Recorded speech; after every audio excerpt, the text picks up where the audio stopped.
Hola, ¿qué tal? Tengan todos una feliz tarde. Sean bienvenidos a esta actualización de las noticias en el informativo de NTN 24. Soy Carlos Eduardo Sánchez junto a Ruth del Santo. Ruth. ¿Qué tal, Carlos? Una buena tarde para ti. Un gusto estar con todos ustedes. Como cada mediodía, vamos de inmediato a ver los titulares de la jornada informativa de este comienzo del fin de semana. El rostro del terror. El FBI arrestó a este hombre como sospechoso del envío de paquetes explosivos a dirigentes demócratas y críticos del presidente Donald Trump. César Sayok Jr. tendría antecedentes criminales y su vehículo, pues con calcomanías que tienen imágenes amenazantes contra personalidades como Hillary Clinton. Estoy encantado de informarles de que las fuerzas de la ley han aprehendido al sospechoso y lo han tomado en custodia. Realmente lo han hecho rápido, es como haber encontrado una aguja en un pajar, es increíble. Donald Trump confirmó el arresto del sospechoso de la ola de paquetes bomba. Aseguró que no va a permitir la violencia política en Estados Unidos.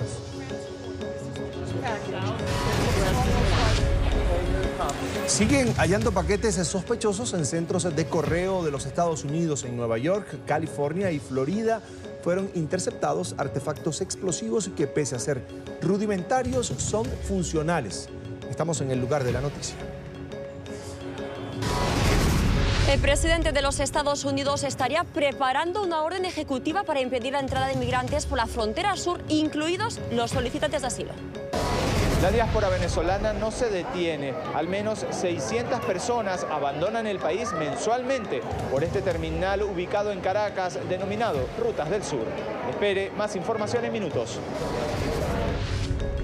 Cuenta regresiva para la segunda vuelta presidencial en Brasil. En minutos les presentamos el último sondeo de intención de votos con miras a los comicios del domingo, cuando la derecha y la izquierda van a buscar llegar al Palacio de Planalto. Creíamos que Turquía era un país seguro, que sí lo arrestarían y que se resolvería el asunto. Por primera vez, la novia del periodista saudí asesinado en Estambul habló con la prensa sobre el caso. Dijo que Jamal Khashoggi nunca imaginó que algo malo le pudiera pasar en la sede diplomática del reino en Turquía. Y el Consejo de la FIFA ha aprobado cambios para la Copa América. Después de la edición del 2020, el torneo de selecciones más antiguo del fútbol se va a disputar cada 4 años. You talked of the topic that hit the world, some parts of... Comienza el informativo con Carlos Eduardo Sánchez y Ruth del Santo. Bueno, este hombre que vemos en pantalla ha sido arrestado el día de hoy en el sur de la Florida en relación con los paquetes sospechosos enviados a figuras del Partido Demócrata y críticos del presidente Donald Trump. César Sayok Jr., 56 años de edad, tendría antecedentes criminales. El vehículo del sospechoso, que fue decomisado por las autoridades en la localidad de Plantation, tendría calcomanías con la imagen del mandatario republicano, además de imágenes amenazantes contra personalidades de la vida pública y política de los Estados Unidos como Hillary Clinton. Así es, este arresto ha ocurrido horas después del hallazgo de un nuevo paquete sospechoso en una oficina del servicio postal en Opa-locka, en Miami-Dade. Esta vez estaba dirigido al senador Cory Booker. NTN 24 está en el lugar de la noticia. Vamos a saludar a nuestra periodista Paola Serna, que entiende la información. Adelante, Paola. Hola, ¿qué tal? Muy buenas tardes. Pues les comento que agentes del FBI llegaron en la mañana de hoy, alrededor de las 10:30 de la mañana, a unas instalaciones de una tienda de autopartes, esto en la localidad de Plantation, en el condado Broward, al noreste del condado Miami-Dade. Esperaron que este sujeto, César Sayok Jr., saliera del automóvil, llegara al autopartes y allí fue detenido. Hasta lo que se conoce que es información extraoficial, se trata de este hombre de 56 años, quien ya tendría antecedentes por amenazas terroristas. Desde la noche de ayer las autoridades le habrían estado siguiendo la pista, esto debido a huellas, al ADN que logró ser sacado de una cinta pegante en por lo menos uno de los paquetes que pretendía ser enviado a otra figura representante del Partido Demócrata. Se sabe que reside en la ciudad de Aventura, también aquí en el sur de la Florida, y también sería procedente de Nueva York. Esta es información que aún no ha sido confirmada por las autoridades. En esta van, en el vehículo que fue decomisado por las autoridades, pues también se alcanzaban a ver algunas calcomanías, algunos stickers a favor del presidente Donald Trump. El vehículo ha sido trasladado durante la mañana de hoy y aún el área, el perímetro de la zona de Plantation continúa cerrado por las autoridades. Esto es lo que se sabe hasta el momento. Este sería el hombre detrás de la ola de terror en Estados Unidos. Su nombre es César Sayok Jr. y tiene 56 años y este viernes fue capturado en el sur del estado de la Florida. El sospechoso es el dueño de esta camioneta blanca. Las autoridades desplegaron un amplio operativo para asegurar el vehículo. En la escena se vio agentes del FBI e integrantes del ejército, quienes inspeccionaron la van para luego cubrirla con un plástico azul, algo que levantó suspicacias debido a lo que se logró ver en estas tomas. Las redes sociales pusieron la lupa en estas calcomanías. Son fotografías alusivas a Donald Trump. Otras tienen el rostro de personalidades críticas con el republicano con miras en sus rostros, Hillary Clinton y el cineasta Michael Moore. La detención se llevó a cabo en la ciudad de Plantation, condado de Broward. Las autoridades señalan tener las pruebas que vinculan a este hombre con el envío de cerca de 12 paquetes sospechosos. Según el FBI, el detenido tiene antecedentes criminales, reside en la Florida y tiene conexiones en Nueva York, lo que habría facilitado la entrega de varias de estas encomiendas. Y es que la incertidumbre siguió este viernes con el hallazgo de 2 nuevos paquetes. Uno, encontrado en la Florida, que iba dirigido al senador demócrata Cory Booker, y otro, en Nueva York, que tenía como destino ser entregado al exdirector nacional de inteligencia, James Clapper.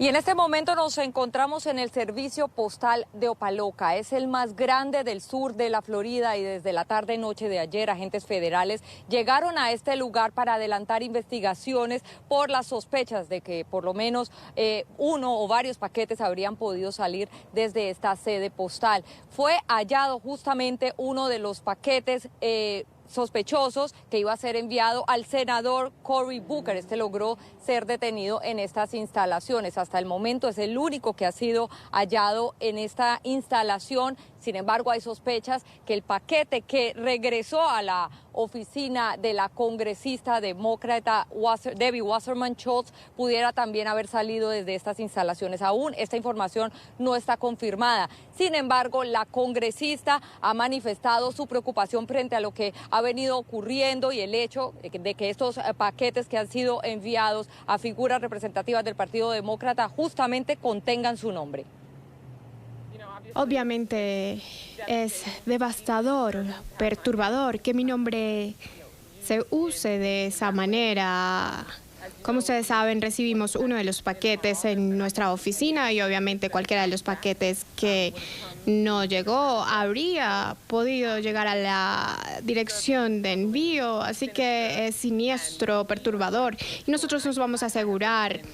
Y he estado en contacto cercano con cada nivel de las autoridades y ellos están encima de esto, asegurándose de que envíen todos los recursos de los Estados Unidos. Me ha dicho el FBI que esta es su prioridad más alta y están encima de esto, asegurándose de que lleguen al fondo de esto y quién lo hizo. Bueno, saben, este es un momento en el que no importa cuál sea su posición política, necesitamos bajar el volumen, necesitamos tener un discurso civil, necesitamos hablar los unos con los otros. Es importante recalcar que esta es información preliminar, no ha sido oficializada. También pudieran haber más personas vinculadas a estos hechos, a estos paquetes sospechosos. Esto según reportes que se han conocido hasta este momento. Las autoridades del Servicio Postal están tomando también medidas extremas de protección para evitar mayores riesgos. Es la información que tenemos desde aquí, desde Opa-locka. Soy Paola Serna. Continúen con más desde nuestros estudios centrales. Muy buenas tardes.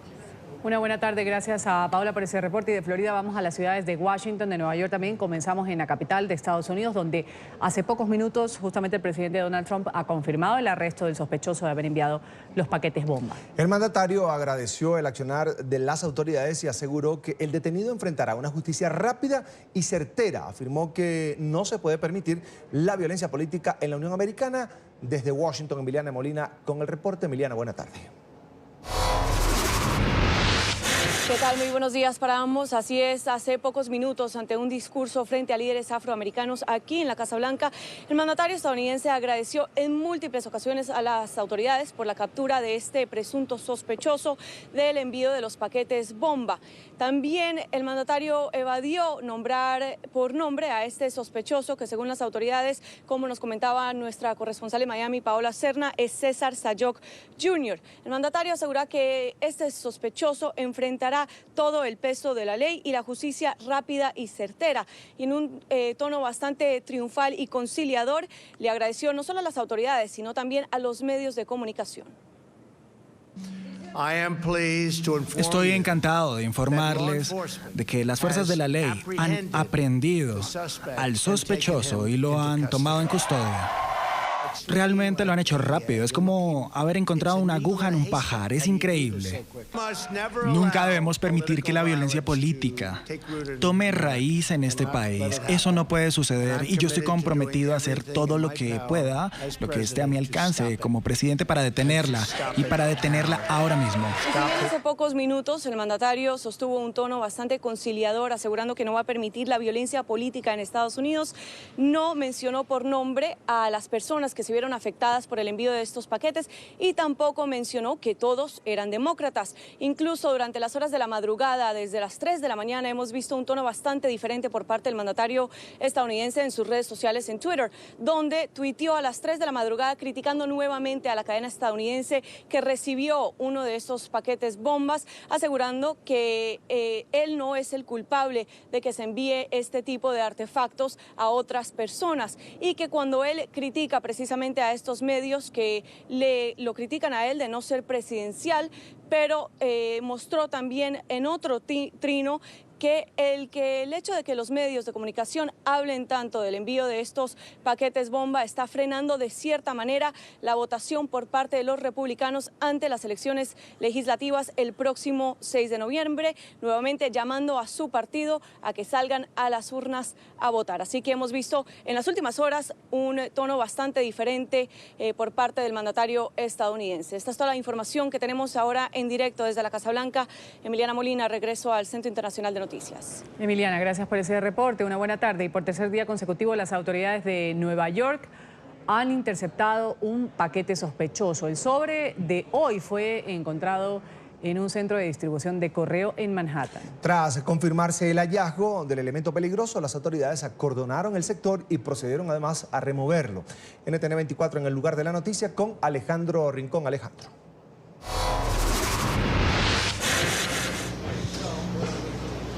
Carlos Ruz, televidentes del Canal de las Américas, buenas tardes. Es esta oficina del Servicio Local de Correo donde nos encontramos ahora, que fue el epicentro de hallazgo de este paquete sospechoso, en lo que para la ciudad de Nueva York ha representado un tercer día consecutivo de alarma y de ansiedad por cuenta del surgimiento de estos elementos peligrosos que la policía de la ciudad de Nueva York y todas sus autoridades competentes se toman con toda la seriedad del caso. Justamente por esa razón, una vez fue reportada la presencia de ese paquete sospechoso con características similares a las que hemos visto en el transcurso de esta semana, se activó todo un extenso mecanismo de blindaje en materia de seguridad y posteriormente fue la unidad antiexplosivos de la policía de la ciudad de Nueva York la que procedió a remover con seguridad ese artefacto. NTN 24 ha hablado directamente con la policía de la ciudad y en las siguientes declaraciones nos resumen lo que ha sucedido esta mañana de viernes. Esta mañana a las 8:15, un empleado del correo que está aquí en la calle 52 se dio de cuenta que había un paquete sospechoso. Ese paquete era muy similar a los paquetes que hemos encontrado en los pasados días. Ese empleado entonces notificó a la policía del correo. Ellos en turno notificaron al NYPD. El NYPD respondió, la unidad de servicios de emergencia y también la unidad de bombas. El paquete fue asegurado y fue llevado a nuestra unidad de bombas en el condado de Bronx. Ahí es a donde el FBI va a tomar posesión del paquete y entonces el paquete se va a llevar a Quantico, a donde la investigación va a continuar. Las autoridades de la ciudad de Nueva York recuerdan que ahora mismo es justo la intervención oportuna de los oficiales las que permite hacer un esquema o un blindaje completo de seguridad en toda la ciudad. Sin embargo, se considera que mantener segura a la Gran Manzana es un asunto de responsabilidad compartida y por esa razón se mantiene el pedido a todas las personas que están ahora mismo en la Gran Manzana de que en la medida de notar algún tipo de actividad sospechosa o presencia de elementos adicionales que puedan ser peligrosos, pues no duden en contactar a las autoridades. Es todo lo que tenemos para ustedes por ahora. Continúen con más en el informativo. Alejandro, gracias por ese reporte desde Nueva York. Vamos a revisar inmediatamente quiénes son las personalidades que han recibido en las últimas horas estos nuevos paquetes sospechosos que mantienen en alerta a las autoridades de Estados Unidos. Estamos hablando de Cory Booker. Él es un senador demócrata, 49 años de edad, posible candidato presidencial para el 2020. También ha ocupado el cargo de alcalde de Newark, en New Jersey, y así pues el congresista ha sido considerado un potencial político representante del Partido Demócrata. Hablamos ahora de James Clapper, de 77 años, fue director de Inteligencia Nacional de los Estados Unidos. Es teniente general retirado de la Fuerza Aérea de la Unión Americana. El alto funcionario se ha caracterizado por cuestionar al presidente Donald Trump desde que asumió el cargo en enero del 2017. Finalmente está Kamala Harris. Es una abogada, 54 años de edad, perteneciente al Partido Demócrata, se desempeña como senadora de los Estados Unidos desde el 2017. Harris fue una de las férreas opositoras al nominado por el presidente Trump, Brett Kavanaugh, como juez en la Corte Suprema.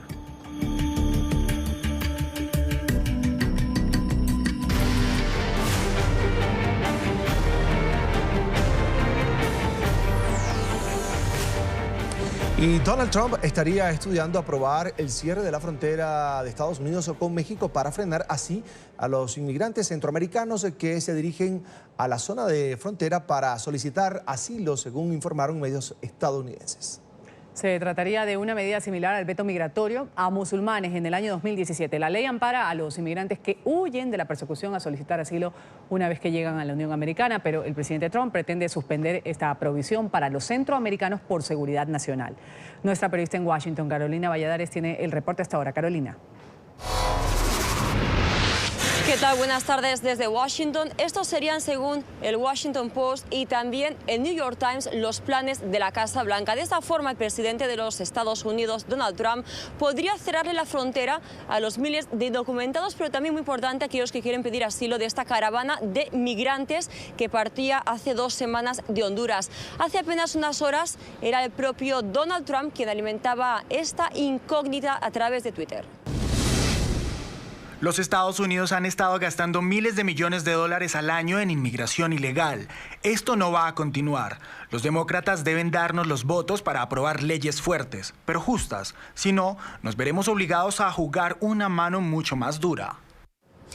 Para ello, el presidente de la Unión Americana se valdría de sus poderes especiales, como recordemos ya hizo a principios del año 2017, cuando pasó ya el conocido y llamado veto migratorio, que consistía básicamente en la práctica cerrarle las puertas de los Estados Unidos a los ciudadanos de 8 países de mayoría musulmana. Además de esta medida, también el mandatario simultáneamente ya ha anunciado que va a enviar a militares a la frontera sur de los Estados Unidos. Bueno, él ciertamente puede emitir una orden ejecutiva diciendo eso y ver cómo evoluciona con el paso del tiempo. Va a lucir como un veto latino si lo hace simplemente en la frontera sur, y al enfrentarse con esta caravana de migrantes de Centroamérica que huyen a la violencia en su país. Así que así se va a ver, pero le puede dar un intento, puede intentarlo.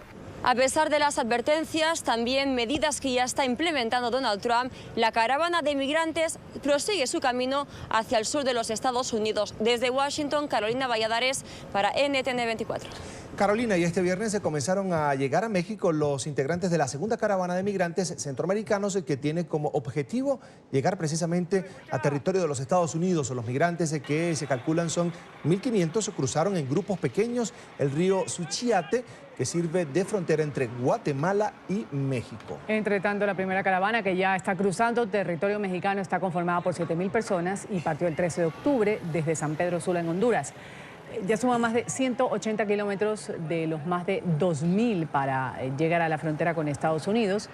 Hoy partieron al municipio de Arriaga, en la frontera con Oaxaca. Este será el recorrido más largo hasta el momento, con 105 kilómetros de distancia por delante. Hablamos ahora de la diáspora venezolana, que no se detiene. Los terminales de la capital continúan abarrotados de venezolanos que buscan huir hacia el sur de América con el propósito de buscar un mejor futuro. Bien, madres con niños en brazos, ancianos y jóvenes que en medio de la desesperación prefieren abandonar sus casas y arriesgarse. Para ellos vivir en la miseria no es una opción. Nuestro periodista Oliver Fernández con el reporte. Oliver. Hola, buenas tardes, gracias por este contacto. A esta hora nos encontramos en el terminal Rutas del Sur. Desde acá salen los autobuses hacia Perú y Ecuador. Y todas estas personas que ustedes ven acá, pues han decidido abandonar el país. Aseguran que la crisis política, económica y social no les permite desarrollarse ni como profesionales, ni como técnicos, ni como empleados de cualquier empresa. Muchos han tenido también que abandonar el país por sencillamente no conseguir ni siquiera los alimentos de la cesta básica para poder alimentar a sus hijos. Y muchos de ellos incluso van a viajar con sus hijos menores de edad para poder encontrar un futuro mejor en otros países. Veamos. La situación está un poco difícil y se me dificulta tenerla que ella con lo que está pasando en el país para que mi hija crezca en una mejor situación económica. Pero lo que más me duele es mi país. Mi patria, Venezuela, mis compatriotas, los venezolanos. Los venezolanos no merecemos esto, por ningún concepto. No es posible que por problemas políticos, ideológicos, a un país se haya llevado hasta donde se haya llevado. Yo no tengo el poder para castigarlo, pero espero que Dios los castigue como se lo merecen, porque este pueblo no se merece esto. Vivimos, chicos, en una decadencia total, en una obstaculización total de vida. Tú no puedes hacer nada porque no lo puedes hacer, todo es un obstáculo, todo es una cuestión, no puedes sacar cédula, no puedes sacar pasaporte, no puedes hacer una vida, no puedes comprar arroz, no puedes comprar pasta, no puedes comprar carne, no hay pollo, no hay huevo. Entonces, ¿cómo vive uno? También conversamos con Joana Vivar, una joven de 28 años de edad que tuvo que despedir hoy a casi toda su familia. Explicó las razones y espera en los próximos días poder reencontrarse con ellos. Yo no quiero estar aquí, mis hijos pasan demasiado trabajo. Nosotros aquí en un supermercado ya no conseguimos leche, ya no nos alimentamos como nos alimentábamos antes. Nosotros antes éramos felices y no lo sabíamos. Unas 600 personas abandonan el país mensualmente por este terminal denominado Rutas del Sur, autobuses que salen hacia Ecuador y Perú. Es la información que manejamos desde Caracas. Continúen con más en nuestro Centro Internacional de Noticias. Tiempo de dar paso a comerciales. Vamos a agradecer este reporte desde Venezuela y enseguida cuenta regresiva para la segunda vuelta presidencial en Brasil. Este domingo se va a conocer al sucesor de Michel Temer. Ya regresamos con El Informativo.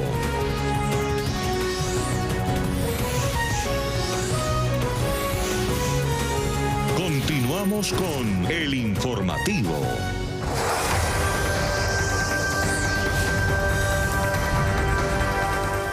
A menos de 2 días para la segunda vuelta presidencial en Brasil, las encuestas dan como ganador a Jair Bolsonaro. El más reciente sondeo estableció que el candidato conservador obtendría un 56% en intención de voto. Por su parte, el postulante del Partido de los Trabajadores, Fernando Haddad, alcanzaría el apoyo de un 44% del total del electorado. Aunque la distancia porcentual entre ambos se redujo, aún habría un 12% de diferencia entre ambos políticos, de acuerdo con Datafolha. Este domingo, 28 de octubre, se conocerá al sucesor del actual presidente de Brasil, Michel Temer.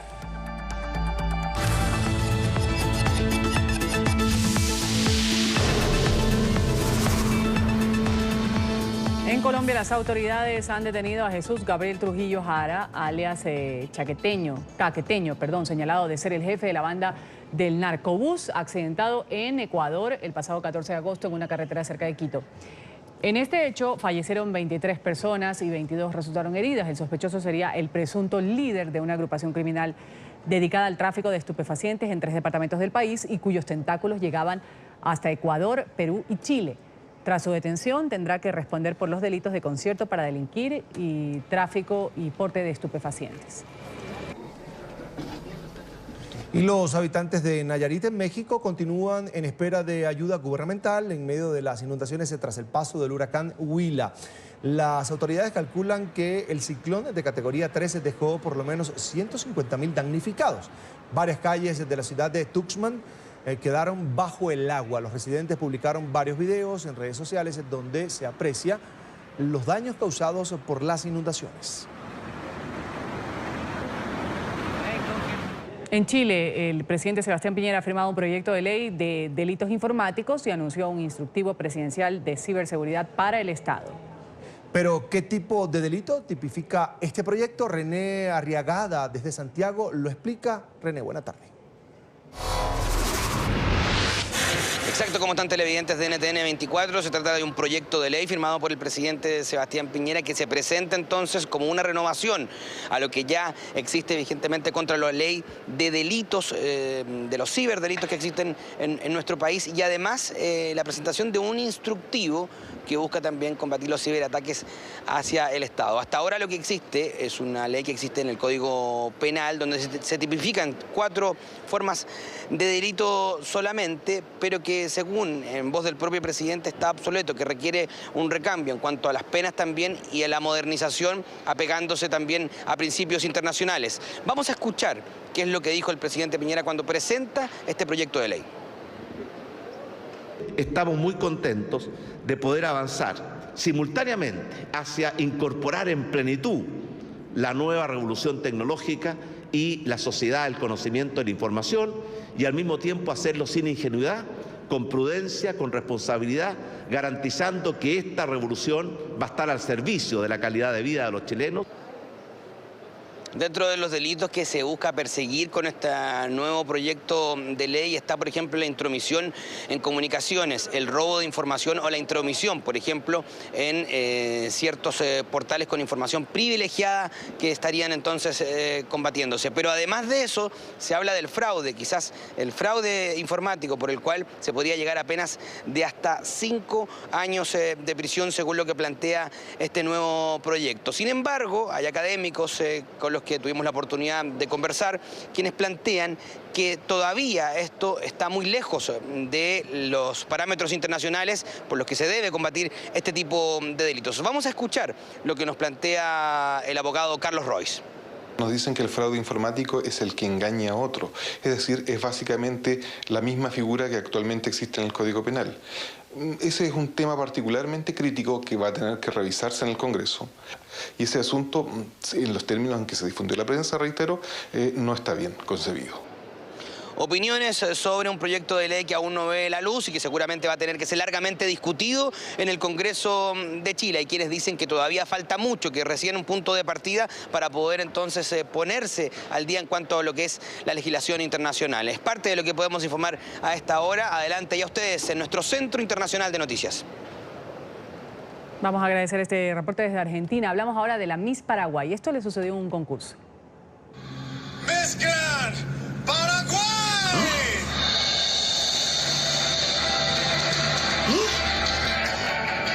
Y lo que sucedió es que terminó en el piso de la emoción. Así fue la sorpresiva reacción de Clara Sosa al ser nombrada como la Miss Grand Internacional 2018.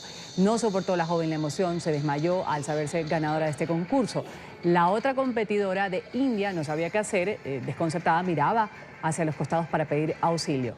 La música seguía sonando, las cámaras dieron una toma general del escenario para restarle un poco de dramatismo a este momento, pero la reina de la noche continuaba en el suelo. Al final, la paraguaya levantó el trofeo de la belleza femenina en la competencia que tiene como fin promover la paz.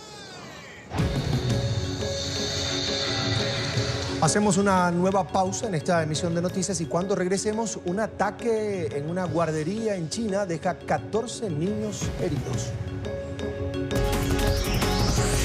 Ya regresamos con el informativo.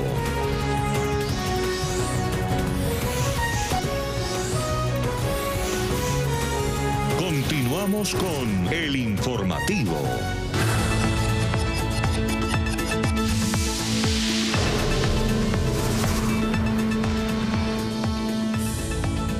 En China, una mujer hirió con un arma blanca a 14 niños en una guardería. La sospechosa de 39 años de edad lastimó a estos menores en la puerta del lugar ubicado en el municipio de Chongqing, en el oeste del país. De acuerdo con el reporte policial emitido a través de redes sociales, se desconoce el estado de los menores de entre 3 y 5 años que resultaron heridos. Ellos fueron trasladados a centros asistenciales en la zona. La mujer fue detenida por las autoridades. Y la prometida de Jamal Khashoggi habló por primera vez sobre la muerte del periodista y las horas previas a la cita de la que nunca regresó. La mujer dijo que el comunicador nunca imaginó que algo malo le pudiera pasar en la sede diplomática del reino en Turquía y exigió que se castigue a los responsables de este crimen. Hatice Cengiz es la mujer con la que se iba a casar Jamal Khashoggi. Narró a la televisión turca la incertidumbre que rondaba al periodista para cumplir con la cita en el consulado. El comunicador iba a retirar unos documentos de su divorcio para casarse en una semana. De hecho, dijo que no quería ir, especialmente después de que se estableció en los Estados Unidos y de la mayoría de sus amigos, los que fueron arrestados después de que él dejara el país. Sé que tenía dudas sobre si algo extraño podría suceder en el consulado. De acuerdo con su prometida, Khashoggi estaba muy inquieto por lo que pudieran decirle en el consulado. No sé si es correcto decir que estaba preocupado de que podría ser arrestado, pero estaba bastante preocupado sobre algunas posibilidades, como ser interrogado o que le pidieran que regresara a su casa o incluso que lo presionaran a que volviera a casa, y no quería eso. Dice que nunca le pasó por la cabeza que lo fueran a matar. Pensó que Turquía era un país seguro y que si hubiera una situación no deseada, si lo retenían o lo interrogaban, este problema se resolvería rápidamente. No tuvimos largas conversaciones sobre este tema, pero le pregunté acerca de su vacilación, le pregunté qué podría pasar. Estaba preocupado, lo noté en su cara. A pesar de las revelaciones de la Fiscalía Saudí y de las informaciones de las autoridades turcas, siguen existiendo vacíos en la historia. El gran interrogante es, ¿dónde está el cuerpo de Khashoggi? Nosotros decimos que ahora es evidente que ha sido asesinado, pero ¿dónde está? Tienen que mostrar el cuerpo. Por supuesto, no es que tengamos otra información y documentos a mano, pero no hay necesidad de apresurarse. En primer lugar, las autoridades saudíes anunciarán las personas que mataron a Khashoggi. El domingo enviarán al fiscal a Turquía, se reunirán con nuestro fiscal en Estambul. El gobierno de Turquía exigió a Arabia Saudita que extradite a los 18 detenidos por el asesinato del comunicador para que sean juzgados por tribunales turcos. Estas 18 personas saben quién asesinó a Jamal Khashoggi. No hay otra explicación porque el culpable está entre ellos. Hatice Cengiz, de 36 años, esperó a su prometido afuera del consulado por varias horas. En la acera de la sede diplomática se quedó con el teléfono celular de su novio y desde allí llamó a las autoridades turcas para informar que algo raro había pasado, tal y como el mismo periodista le había advertido por si no salía pronto del edificio. Las torrenciales lluvias que azotaron en las últimas horas a Jordania causaron graves inundaciones en el oeste del país. Al menos 21 personas murieron y 35 más resultaron heridas cerca de la zona del Mar Muerto. Las corrientes de agua arrastraron un autobús escolar que transportaba estudiantes que visitaban la zona. Y también las fuertes lluvias causan estragos en Rusia. Al menos 6 personas han perdido la vida en la región de Krasnodar, en el sur del país. Más de 1.800 viviendas y cerca de 6.000 habitantes han sido afectados por las riadas que han obligado a las autoridades a suspender el transporte ferroviario. Ya es oficial. La Casa Blanca invitó al presidente de Rusia, Vladimir Putin, a Washington, capital de los Estados Unidos. El anuncio lo hizo el consejero de Seguridad Nacional de la Unión Americana, John Bolton. La noticia se conoce luego de la posibilidad de una segunda cumbre entre Trump y Putin el próximo 11 de noviembre para conmemorar el centenario del final de la Primera Guerra Mundial. Los acercamientos entre ambos mandatarios tienen lugar tras meses de tensión por el envenenamiento del ex espía ruso Sergei Skripal y su hija en el Reino Unido. Hemos invitado al presidente Vladimir Putin a Washington después del primer día del año para básicamente tener un día completo de reuniones. Yo diría que es más probable que surja entonces. Todavía no sabemos cuál es la programación de eso, pero puedo decirles que hablé de la reunión con algunos de los funcionarios del gabinete en Rusia. Y esta mañana en Madrid, el expresidente del gobierno español, José Luis Rodríguez Zapatero, ha defendido su rol de mediador en Venezuela. Según él, sectores radicales de la oposición venezolana son los que no han querido emprender un diálogo. También desde la capital española, el expresidente colombiano Ernesto Samper expresó su preocupación ante las tensas relaciones que hay en este momento entre Colombia y Venezuela. Nuestro periodista en Madrid, Marcelo Molcayo, tiene el reporte. Marcelo, buena tarde.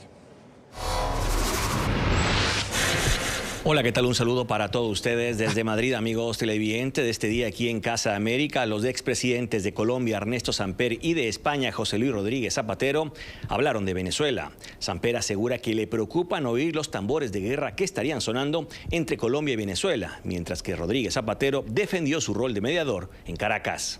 Desde Casa de América en Madrid, el expresidente del gobierno español, José Luis Rodríguez Zapatero, defendió su rol como mediador en Venezuela. Aseguró que quien no ha cumplido con las condiciones del diálogo son sectores radicales de la oposición venezolana. Para Rodríguez Zapatero, la única salida a la crisis es el diálogo sin sanciones ni arrinconamientos. ¿Es el gobierno de Venezuela el que no cumple con las condiciones? Pues mire, resulta que yo soy el testigo de eso, el único, que estuve en Dominicana. Y las condiciones del diálogo que fueron redactadas por mí fueron rechazadas a última hora por un líder de la oposición que obviamente hizo difícil. O sea, soy el único que lo sabe, el único que lo conoce, el único que lo tiene en los documentos.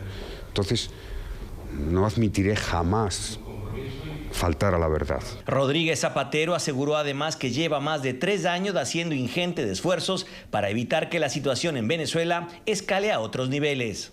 Yo sé que soy un testigo incómodo en el caso de Venezuela, pero resulta que lo soy.